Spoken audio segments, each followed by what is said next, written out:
Oke, halo semuanya. Kembali lagi di channel YouTube gue. Dan di video kali ini gue bakalan ngasih tips kepada kalian semua. Dan tips ini banyak orang yang meremehkan dan jarang diperhatikan oleh banyak orang. Tapi tips ini sangat penting bagi kalian yang sedang melamar pekerjaan.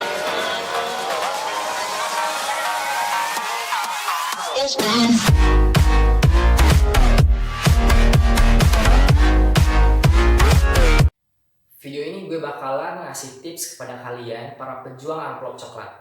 Nah, video ini gue bakalan ngasih tips tentang bagaimana caranya menyusun berkas lamaran pekerjaan. Dan gue yakin bahwa para HRD atau rekruter menginginkan berkas dari kandidat itu tersusun dan rapi.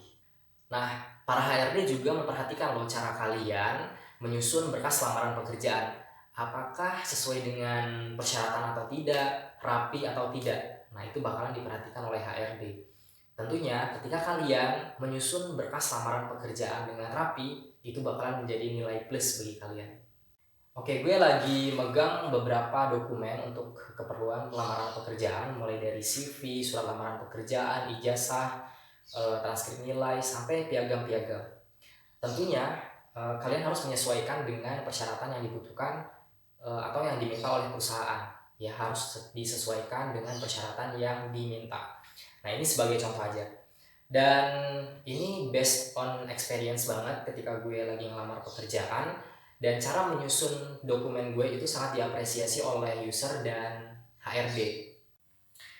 Kalau gue menyusun berkas lamaran pekerjaan, itu gue menggunakan prinsip skala prioritas. Jadi gue prioritaskan dulu berkas yang paling tinggi sampai prioritas yang paling rendah.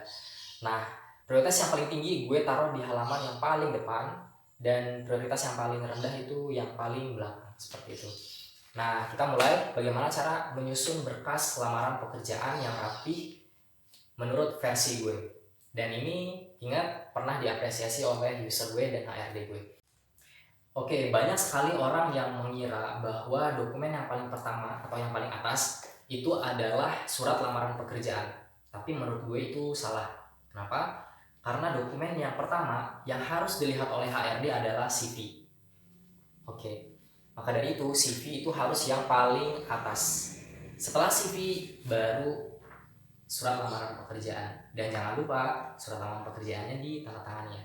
Kalau ini belum ditandatangani karena ini contoh. Nah, baru kita letakkan surat lamaran pekerjaan setelah CV, barulah ijazah. Ijazah, setelah itu transkrip nilai, setelah itu piagam.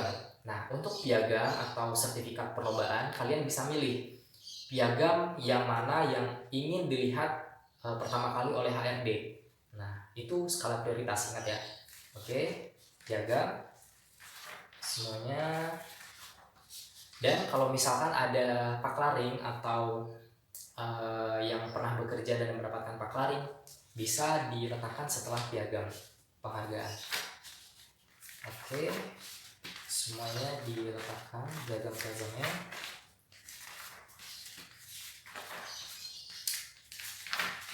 Oke, setelah piagam selesai semua,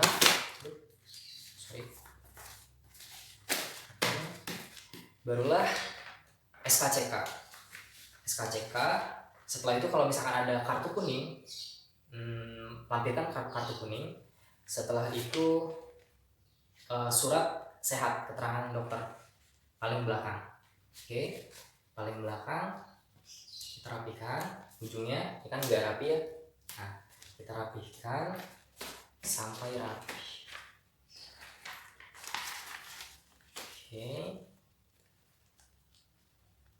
Oke, ketika ujungnya udah rapi seperti ini ya. Nah, baru kita lampirkan foto, biasanya 3x4, 2 lembar di sini ya. Kalau misalkan ada persyaratan KTP atau NPWP bisa dilampirkan di sini ya, nanti lampirkan di sini. Karena gue lupa untuk fotokopi, jadi nggak usah dilampirkan ya.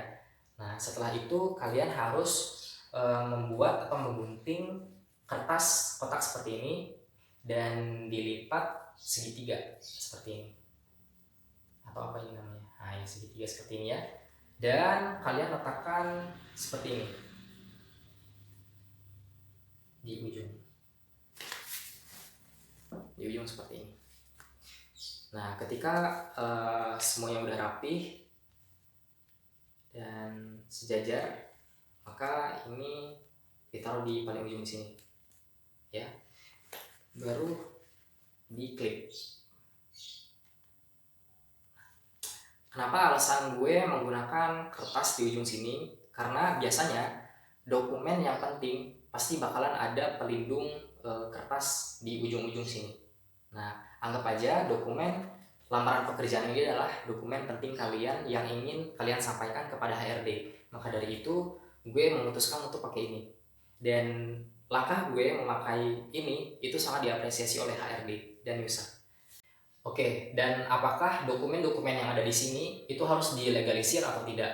Jawabannya adalah tidak. Karena menurut gue untuk surat lamaran aja itu nggak perlu untuk dilegalisir.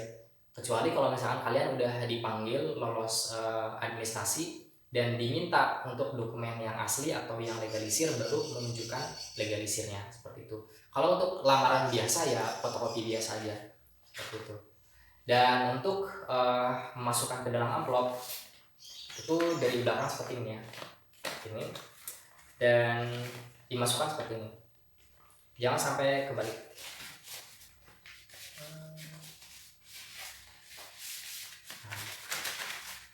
Oke, baru ditutup. Kenapa seperti ini? Karena biasanya orang membuka amplop dan membuka berkas seperti ini, dan yang dilihat pertama kali adalah dokumen kalian. Kalau misalkan kalian naruhnya terbalik seperti ini, jadi mentang-mentang ini di depan dan kalian menaruh ini di depan juga, itu salah ya. Yang benar adalah ini belakang dan ini berkas yang paling depan seperti itu. Oke, sepertinya.